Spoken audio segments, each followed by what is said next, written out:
तो जय हिंद बच्चों, लेकर आ चुका मैं आप लोगों के लिए क्लास 10th से केमिस्ट्री से एक बड़ा ही मस्त चैप्टर, इसका नाम है आपके पास ऑर्गेनिक केमिस्ट्री। अगर आप आईसीएसई के स्टूडेंट हैं तो, अदरवाइज अगर आप एक सीबीएसई ये सीबीएसई के स्टूडेंट है तो आपके पास नाम मिलेगा आपके पास कार्बन एंड इट्स कंपाउंड। बहुत बहुत बहुत ज़्यादा इंपॉर्टेंट चैप्टर है। बेसिकली नाम अलग अलग हैं बट काम दोनों का सेम है, दोनों का मतलब सेम है। दोनों का मतलब आपके पास सिंपल एक ही चीज़ है कि कार्बन के बारे में पढ़ेंगे और उसके कंपाउंड्स के बारे में पढ़ेंगे। और कार्बन और उसके कंपाउंड्स को जनरली जो हम यहाँ पे डिस्कस करने वाले हैं दैट इज़ योर हाइड्रोकार्बन्स। अब हाइड्रोकार्बन्स वो होते हैं जिसमें एक हाइड्रोजन होते हैं और एक कार्बन होते हैं। हाइड्रोजन और कार्बन से जितने मिलकर आपके पास कंपाउंड्स बनते हैं उनको हम हाइड्रोकार्बन्स के नाम से जानते हैं। और यहाँ पे जो हम डिस्कस करने वाले हैं वो आपके पास हाइड्रोकार्बन्स ही होने वाले हैं, ठीक है ना। हम यहाँ पे जो डिस्कस करने वाले हैं वो हाइड्रोकार्बन्स के बारे में ही डिस्कस करने वाले हैं। तो यहाँ पे सबसे पहले जो हमें डिस्कस करना है वो थोड़ा सा कार्बन के बारे में डिस्कस करना है ताकि आगे की चीज़ें आपको एक अच्छी अंडरस्टैंडिंग दे सके। तो सबसे पहले समझते हैं कि यार कार्बन के बारे में क्या है। तो आपको पता है पीरियोडिक टेबल में कार्बन का जो एटॉमिक नंबर है वो कितना है, भाई बता दो फटाफट। एटॉमिक नंबर कितना है? तो एटॉमिक नंबर हमारे पास 6 है। अगर आप इसके इलेक्ट्रॉनिक कॉन्फिगरेशन की बात करें, इसी मतलब इलेक्ट्रॉनिक कॉन्फिगरेशन, वो होगा आपके पास फर्स्ट सेल में 2 इलेक्ट्रॉन और सेकंड सेल में कितने इलेक्ट्रॉन होते हैं आपके पास? 4। बोलिए हाँ या नहीं, है ना। पहले सेल में 2 इलेक्ट्रॉन, सेकंड वाले सेल में 4 इलेक्ट्रॉन, ठीक है। इसके अगर आप वैलेंस इलेक्ट्रॉन्स की बात करें, वैलेंस इलेक्ट्रॉन का मतलब क्या होता है? तो वैलेंस इलेक्ट्रॉन का मतलब होता है जो बाहर वाले सेल में, पहले सेल में 2 इलेक्ट्रॉन, दूसरे सेल में 4 इलेक्ट्रॉन, तो ये 4 है वो आपके पास वैलेंस इलेक्ट्रॉन्स होने वाले हैं। सेकंड आपके पास वैलेंसी। वैलेंसी का क्या मतलब है सर? तो वैलेंसी का मतलब ये कितने बॉन्ड बना रहा है, कितने इलेक्ट्रॉन को ये शेयर करके अपने ऑक्टेट को कंप्लीट कर रहा है। तो नो डाउट ये 4 इलेक्ट्रॉन को शेयर करने वाले हैं, तो इसकी जो वैलेंसी होने वाली है वो भी एक बेसिकली 4 ही होने वाले हैं। कार्बन आपके पास पता होना चाहिए एक नॉन मेटल है। कार्बन क्या आपके पास एक नॉन मेटल है। आप लोगों को पहले मैं बता चुका हूं और फिर से बता देता हूं, ये कार्बन जो है आपके पास कोवैलेंट कंपाउंड्स के फॉर्मेशन को करता है। कोवैलेंट कंपाउंड्स, ठीक है ना, कोवैलेंट कंपाउंड का फॉर्मेशन करता है। और यू कैन से कि जो कार्बन है जो बॉन्ड बनाता है वो एक क्या होता है, कोवैलेंट बॉन्ड का फॉर्मेशन करता है। आयोनिक और कोवैलेंट के बारे में आप लोगों को पहले बता चुका हूं बट फिर भी एक इन शॉर्ट इंट्रो देता हूं क्योंकि यहाँ पे हम इनके बारे में ही जो डिस्कस है वो करने वाले हैं, ठीक है। अच्छा, यहाँ पे अगर मैं बात करता हूँ आयोनिक बॉन्ड की या फिर आयोनिक कंपाउंड की तो समझा देता हूँ। जब हम इलेक्ट्रॉन को ट्रांसफ़र करते हैं, जब हम क्या करते हैं इलेक्ट्रॉन को ट्रांसफ़र करते हैं, फॉर एग्जांपल सोडियम के पास अगर मैं बात करता हूँ फर्स्ट सेल में 2 इलेक्ट्रॉन है, सेकंड सेल में 8 इलेक्ट्रॉन है और लास्ट वाले सेल में 1 इलेक्ट्रॉन है। वहीं पे अगर मैं क्लोरीन की बात करता हूं तो उसके फर्स्ट वाले सेल में 2 इलेक्ट्रॉन है, सेकंड वाले सेल में 8 इलेक्ट्रॉन है और थर्ड वाले सेल में आपके पास 7 इलेक्ट्रॉन्स हैं। तो क्या करते हैं, सोडियम जो है, ये सोडियम की अगर मैं बात करता हूं, सोडियम अपना जो 1 इलेक्ट्रॉन है वो डोनेट कर देता है, ट्रांसफर कर देता है किसके पास? क्लोरीन के पास। जैसे कि इस तरह से होते हैं, फर्स्ट में 2 इलेक्ट्रॉन, दूसरे में 8 इलेक्ट्रॉन, बाहर वाले सेल में 1 इलेक्ट्रॉन, ठीक है। इसमें 2 है, इसमें 8 है, इसमें 1 इलेक्ट्रॉन। बाहर में जो क्रॉस से रिप्रेजेंट किया वो किसको रिप्रेजेंट कर रहा है? इलेक्ट्रॉन को रिप्रेजेंट कर रहा है, ठीक है। टिडिंग टिडिंग टिडिंग, ठीक है। यहाँ पे क्लोरीन की बात करेंगे तो 2 इलेक्ट्रॉन, 8 इलेक्ट्रॉन और बाहर वाले सेल में 7 इलेक्ट्रॉन, ठीक है। 7 इलेक्ट्रॉन है, इसमें 2, इसमें 8 और इसमें 7 इलेक्ट्रॉन है, ठीक है। इसलिए अपने बाहर वाले सेल से 1 इलेक्ट्रॉन को इसको डोनेट कर देता है और सोडियम के ऊपर आ जाता है +1 का चार्ज। वहीं पे क्लोरीन जब 1 इलेक्ट्रॉन एक्सेप्ट करता है तो उसके ऊपर आ जाता है -1 का चार्ज। और आपको पता है how to make chemical formula, तो ऐसे करके केमिकल कंपाउंड्स बनाते थे NaCl, इसका 1 इस पे, इसका 1 इस पे, प्लस माइनस की कोई दिक्कत नहीं होती थी और NaCl आपके पास जो कंपाउंड है वो निकल कर आ जाता था। ये जो कंपाउंड है इसको हम आयोनिक कंपाउंड के नाम से जानते हैं। किस नाम से जानते हैं? आयोनिक कंपाउंड के नाम से जानते हैं। वहीं पे सोडियम और क्लोरीन के बीच में एक बॉन्ड का फॉर्मेशन होता है जिसको हम आयोनिक बॉन्ड के नाम से जानते हैं। समझ में आ रही होगी बात? डन है। चलिए, आपको थोड़ा सा आयोनिक के बारे में आइडिया हो चुका है, अब मैं आप लोगों को थोड़ा सा कोवैलेंट के बारे में आइडिया दे देता हूँ। तो जो कोवैलेंट की कहानी है आपके पास, यस, कोवैलेंट की जो कहानी है वो बड़ा ही मस्त है, ठीक है ना। तो क्यों मस्त है सर, कैसे मस्त है, फटाफट आइए मैं आप लोगों को समझा देता हूँ। तो यहाँ पे कोवैलेंट जो होते हैं ना, इसमें क्या होता है, इलेक्ट्रॉन्स की शेयरिंग होती है।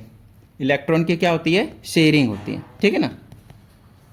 इलेक्ट्रॉन की इसमें शेयरिंग होती है। अब कैसे शेयरिंग होती है उस चीज़ पे थोड़ा सा हम क्या करते हैं, फोकस करते हैं। फॉर एग्जाम्पल देख रहे हैं हमारे पास क्या है, हाइड्रोजन है। आपको पता है इसके बाहर वाले सेल में कितने इलेक्ट्रॉन है? 1 इलेक्ट्रॉन है। फिर से हाइड्रोजन है, इसके बाहर वाले सेल में कितने इलेक्ट्रॉन है? 1 इलेक्ट्रॉन है। क्या ये आपको समझना है कि यार हाइड्रोजन अपने डुप्लीट को कंप्लीट करना चाहते हैं। डुप्लीट मतलब अपने इसके जो फर्स्ट वाले सेल में कितने इलेक्ट्रॉन होने चाहिए? 2 इलेक्ट्रॉन होने चाहिए।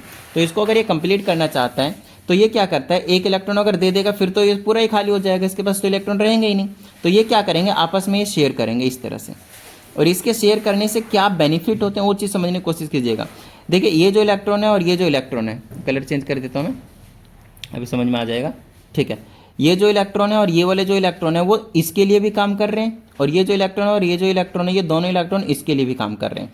तो इसके भी पूरे के पूरे दो पूरे हैं और इसके भी पूरे के पूरे दो पूरे हो गए। तो हाइड्रोजन और हाइड्रोजन के बीच में जब ये वाला इलेक्ट्रॉन और ये इलेक्ट्रॉन के बीच में शेयर हुए आपस में, तो इनके बीच में एक बॉन्ड बन गया।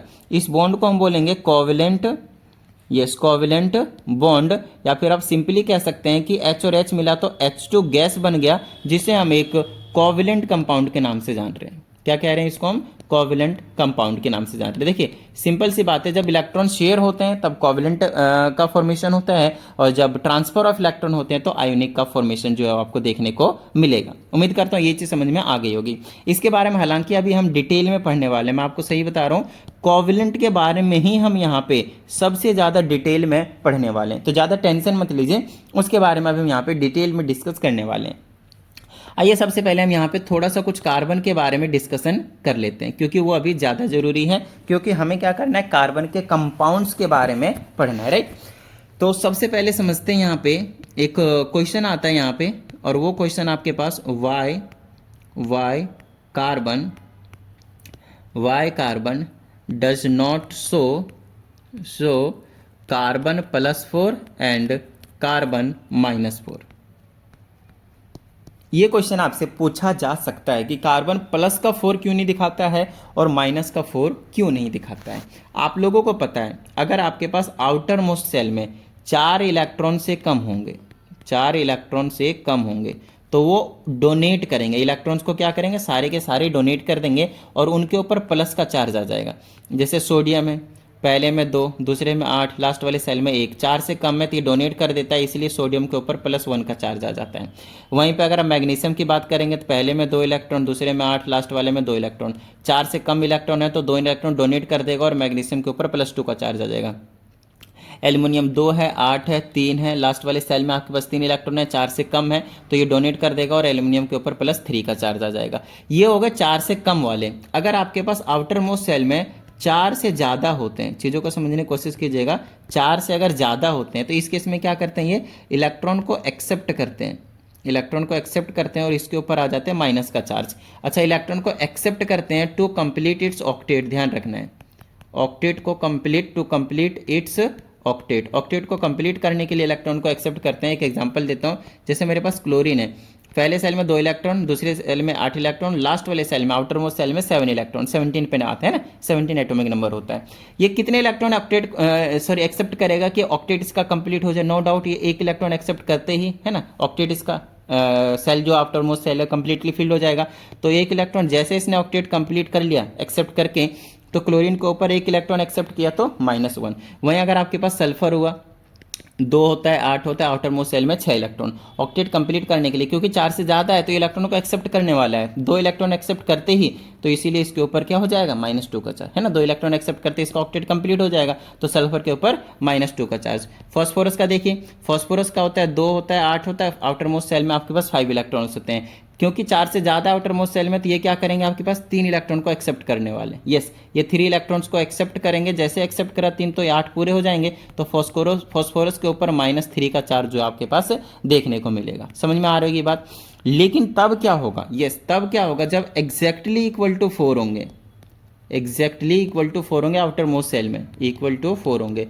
Yes, in this case will talk about sharing of electron, है, यहाँ पे हमारे पास शेयरिंग होने वाला है, जैसे कि अभी थोड़ा सा बताया। इसी चीज़ को हम थोड़ा सा यहाँ पे डिटेल में आप लोगों को लेकर जाने वाला हूँ। अब चीज़ों को समझिएगा। यहाँ पे मेरा क्वेश्चन जो था यहाँ पे वो ये था कि why carbon does not show carbon +4 and carbon -4, ना प्लस का 4 दिखाता है ना माइनस का 4, क्योंकि इसके पास एग्जैक्टली 4 इक्वल टू 4 इलेक्ट्रॉन्स होते हैं। ये रीजन नहीं देना, ठीक है ना। रीजन इसमें क्या है वो मैं आपको समझाता हूँ। देखिए रीजन आपको कुछ इस टाइप से देखने को मिलेगा कि कार्बन एक स्मॉल है, इसके जो न्यूक्लियस है ना, स्मॉल न्यूक्लियस है, कार्बन के पास एक काफ़ी छोटा न्यूक्लियस है। चीज़ों को समझिएगा। सबसे पहले मैं एक्सप्लेनेशन देता हूँ, कार्बन प्लस का 4 क्यों नहीं शो करता, कार्बन का प्लस का 4 क्यों नहीं शो करता? देखिए, अगर आप कार्बन की बात करेंगे तो इसमें 6 प्रोटॉन्स हैं और 6 ही इलेक्ट्रॉन्स हैं। ध्यान समझिएगा कि न्यूट्रल एटम में हमेशा जितने प्रोटॉन्स होते हैं उतना ही आपके पास इलेक्ट्रॉन्स भी होते हैं। 6 प्रोटॉन है और 6 इलेक्ट्रॉन है, ठीक है। और ये जो प्रोटॉन है वो कहाँ पे? न्यूक्लियस में बैठे हैं। 6 प्रोटॉन 6 प्लस वाले हैं और 2 इलेक्ट्रॉन यहाँ पे हैं और 4 इलेक्ट्रॉन यहाँ पे हैं। 6 इलेक्ट्रॉन है, ठीक है। 6 प्रोटॉन है और 6 इलेक्ट्रॉन है, मतलब 6 प्लस वाले हैं तो 6 माइनस वाले हैं। मैं आपको बता दूं, 1 प्लस वाले की जो पावर है, टेंडेंसी है अपनी तरफ खींचने की, अट्रैक्ट करने की, वो ज़्यादा होती है 1 माइनस वाले से, जिसकी वजह से ये जो 6 प्रोटॉन है उसकी पावर ज़्यादा हो जाएगी, काफ़ी ज़्यादा हो जाएगी 6 इलेक्ट्रॉन के मुकाबले। और ये क्या करेंगे, न्यूक्लियस में जो 6 प्रोटॉन बैठे हैं और बाहर मान लो 6 इलेक्ट्रॉन कहीं पे भी है पहले दूसरे सेल में, उनको बड़ी टाइटली अपनी तरफ से सॉरी खींच कर रखेंगे। मेरे कहने का मतलब ये है कि प्लस वाला और माइनस वाले के बीच में क्या होंगे? फोर्स ऑफ अट्रैक्शन, क्योंकि इसकी पावर ज़्यादा है, ये ज़्यादा अपनी तरफ खींच कर रखने वाले हैं। अच्छा, अब चीज़ों को समझना यहाँ पे ये है कि हमारे पास ये जो कार्बन है उसके पास न्यूक्लियस में कितने प्रोटॉन बैठे हैं? 6 प्रोटॉन बैठे हैं, ठीक है। बाहर वाले में कितने इलेक्ट्रॉन है? 6 इलेक्ट्रॉन है। अच्छी बात है, पहले में 2 हैं, दूसरे में 4 है, नो डाउट, ठीक है। अगर ये मैं इसको बना देता हूँ, पहले में 2 इलेक्ट्रॉन और दूसरे वाले में 1 2 3 4 इलेक्ट्रॉन। अगर ये कार्बन प्लस 4 शो करता, दिखाता, तो 100% इसको 4 इलेक्ट्रॉन डोनेट करने पड़ते। डोनेट करेंगे तभी तो प्लस के चार्ज आएंगे, tiding tiding tiding tiding tiding. तो 4 इलेक्ट्रॉन इसने डोनेट करा। अब चीज़ों को समझिएगा, 4 इलेक्ट्रॉन अगर इसने डोनेट किया, क्या ये पॉसिबल है? क्यों पॉसिबल नहीं है, पहले सबसे पहले ये बता देता हूँ मैं, अभी समझ में आ जाएगा, ठीक है। पॉसिबल नहीं है इस चीज़ की गारंटी है, क्योंकि देखिए ये ना बहुत ज़्यादा पावरफुल है। 6 प्रोटॉन ना बहुत ज़्यादा पावरफुल है, 6 इलेक्ट्रॉन को बहुत टाइटली, यस बहुत ज़्यादा टाइटली ना बाउंड करके रख रखा है। अगर आप 1 इलेक्ट्रॉन भी निकालने जाएंगे तो बहुत अमाउंट में आपको यहाँ पे इसको एनर्जी देनी पड़ेगी। दूसरे इलेक्ट्रॉन को निकालने जाएंगे, आय है, आप समझिएगा प्रोटॉन तो कम हुए नहीं है, 6 प्रोटॉन का 6 प्रोटॉन ही है। आपने किसी तरह 1 इलेक्ट्रॉन निकाल लिया तो आपके पास 5 इलेक्ट्रॉन बचे। अब ये तो पहले से ताकतवर था, बहुत ज़्यादा पावरफुल थे, और ये वाले अब और कम हो गए, माइनस वाले और कम हो गए, तो ये प्रोटॉन्स और भी ज़्यादा बहुत टाइटली अपनी तरफ खींच कर रखेंगे, बहुत ज़्यादा टाइटली खींच कर रखेंगे। अब अगर आप दूसरे वाला भी इलेक्ट्रॉन निकालने जाएंगे ना, तो आपको पहले के मुकाबले और भी ज़्यादा एनर्जी देने की जरूरत पड़ेगी, और भी ज़्यादा बहुत ही ज़्यादा एनर्जी देने की जरूरत पड़ेगी, और ये काम आप कर नहीं पाएंगे, है ना, क्योंकि यहाँ पे करेंगे तो वैसे अनस्टेबिलिटी जो है आपके पास दिखाने वाली है। तीसरा निकालने जाएंगे, समझ रहे हैं, सिर्फ 4 इलेक्ट्रॉन बचेंगे, इधर 6 प्रोटॉन, बहुत ज़्यादा एनर्जी देनी पड़ेगी। तीसरे को निकालने गए और भी ज़्यादा एनर्जी देनी पड़ेगी, चौथे को निकालने गए, इतने में तो भाई साहब ये अनस्टेबिलिटी का बढ़ ला देगा, मतलब बहुत ज़्यादा अनस्टेबल हो जाएगा। और यही रीज़न है कि न्यूक्लियस का चार्ज ज़्यादा होने की वजह से आप इलेक्ट्रॉन को बाहर नहीं खींच सकते, क्योंकि बहुत ज़्यादा अमाउंट ऑफ एनर्जी जो है वो देना पड़ेगा। दैट्स द रीज़न कि कार्बन प्लस का 4 शो नहीं करता। आइए आगे की बात करते हैं। अब कार्बन माइनस का 4 क्यों नहीं शो करता? कार्बन माइनस का 4 इसलिए शो नहीं करता क्योंकि, अब चीज़ों का समझिएगा, क्योंकि इसके बाद 6 इलेक्ट्रॉन है, यहाँ पे 2 है, यहाँ पे 6 प्रोटॉन है और 2 इलेक्ट्रॉन यहाँ है, 4 इलेक्ट्रॉन यहाँ है। कार्बन अगर माइनस का 4 शो करता है, हाय हाय हाय, तो 100% इसको 4 इलेक्ट्रॉन और लेने पड़ेंगे, 1 2 3 4 और 4 यहाँ पे पहले से, तब जाकर 8 पूरे होंगे। लेकिन ये जो न्यूक्लियस है, न्यूक्लियस पावरफुल तो है, लेकिन भाई साहब ये 6 प्रोटॉन ना 10-10 इलेक्ट्रॉन को नहीं संभाल सकता। न्यूक्लियस छोटा है, स्मॉल न्यूक्लियस, ये 10 इलेक्ट्रॉन्स को होल्ड नहीं कर सकता। It can not hold 10 electrons, है ना। माइनस का 4 तो तभी दिखाएगा ना जब 4 इलेक्ट्रॉन ये एक्सेप्ट करेंगे, लेकिन गलती से भी 4 इलेक्ट्रॉन आपने एक्सेप्ट करवा दिया जबरदस्ती, तो ये होल्ड करके नहीं रख पाएगा और फिर से अनस्टेबिलिटी में बाढ़ आ जाएगा। That's the reason carbon plus का 4 भी नहीं शो करता, कार्बन -4 भी शो नहीं करता। तो सर ये करता क्या? यस, ये करता है शेयरिंग, और ये बढ़िया बॉन्ड बनाते हैं, बढ़िया कंपाउंड बनाते हैं। उसके बारे में हम डिटेल में डिस्कस करेंगे, आपको टेंशन लेने की जरूरत नहीं है, इस वीडियो में नहीं, अगले वीडियो में। फिलहाल हम यहाँ पे बड़ा ही एक इंपॉर्टेंट प्रॉपर्टी को डिस्कस करने वाले हैं, है ना। इंपॉर्टेंट प्रॉपर्टी किसके? कार्बन के बारे में, ठीक है ना। इंपॉर्टेंट प्रॉपर्टी, बहुत ज़्यादा इंपॉर्टेंट प्रॉपर्टी आपके पास है कार्बन के। तो कार्बन के इंपॉर्टेंट प्रॉपर्टीज में सबसे पहला जो आपको देखने को मिलेगा वो है आपके पास टेट्रावैलेंसी। यस, टेट्रावैलेंसी की हम बात कर रहे हैं। अगर आप टेट्रावैलेंसी की बात करते हैं, टेट्रावैलेंसी का मतलब क्या है, सबसे पहले वो चीज़ समझ लेते हैं। जैसे आपने देखा कार्बन है, एटॉमिक नंबर 6, इसका इलेक्ट्रॉनिक कॉन्फ़िगरेशन 2,4। इसका मतलब ये है कि आपके पास आउटर मोस्ट सेल में 4 इलेक्ट्रॉन्स हैं, और आपको पता है ये जो शेयरिंग करेगा वो 4 इलेक्ट्रॉन की शेयरिंग करने वाला है आपके पास, शेयरिंग करेगा तो कितने इलेक्ट्रॉन की शेयरिंग करने वाला है आपके पास? 4 इलेक्ट्रॉन की शेयरिंग करने वाला है भाई। Yes, 4 electron, 1 2 3 tiding tiding tiding tiding tiding, यहाँ ये 4 इलेक्ट्रॉन को शेयरिंग करेंगे और 4 इलेक्ट्रॉन को शेयर करके अपने ऑक्टेट को ये कंप्लीट करने वाला है। इसका मतलब ये है कि ये 4 बॉन्ड बनाएगा, यहाँ पे मैं लिख देता हूँ 4 बॉन्ड बनाएगा हमेशा हमेशा। ये इतना ज़्यादा इंपॉर्टेंट है कि आप समझ नहीं सकते। मोस्ट इंपॉर्टेंट पार्ट है, चीज़ों को समझने की कोशिश कीजिए। हमेशा ये अपने 4 बॉन्ड को बनाने वाला है, ऐसे करके कार्बन टिडिंग टिडिंग टिडिंग। ऐसा जरूरी नहीं कि सिंगल सिंगल बॉन्ड बनाए, कार्बन डबल बॉन्ड बना सकता है, उसके बाद फिर से डबल बॉन्ड बना सकता है, ऐसा भी जरूरी नहीं है। कार्बन 3 बॉन्ड बना सकता है, फिर 1 बॉन्ड, मतलब ओवरऑल अगर आप काउंटिंग करेंगे तो आपको 4 बॉन्ड देखने को मिलेंगे। और बस इसी प्रॉपर्टी को हम बोलते हैं टेट्रा वैलेंसी। देखिए टेट्रा का मतलब क्या होता है? टेट्रा का मतलब होता है 4, और वैलेंसी का मतलब हमने आपको बता दिया कितने बॉन्ड बनाएगा, तो 4 बॉन्ड बनाएगा, है ना। इसी प्रॉपर्टी को हम कहते हैं टेट्रा वैलेंसी। और इसकी एक दूसरी प्रॉपर्टी है जो कि बहुत ज़्यादा इंपॉर्टेंट है, जिसे हम कहते हैं कैटेनेशन। अब आपको इजीली समझ में आ जाएंगे। और कार्बन के बारे में बहुत ज़्यादा डिटेल में हम अगली वीडियो में डिस्कस करेंगे, तो ज़्यादा टेंशन मत लीजिएगा।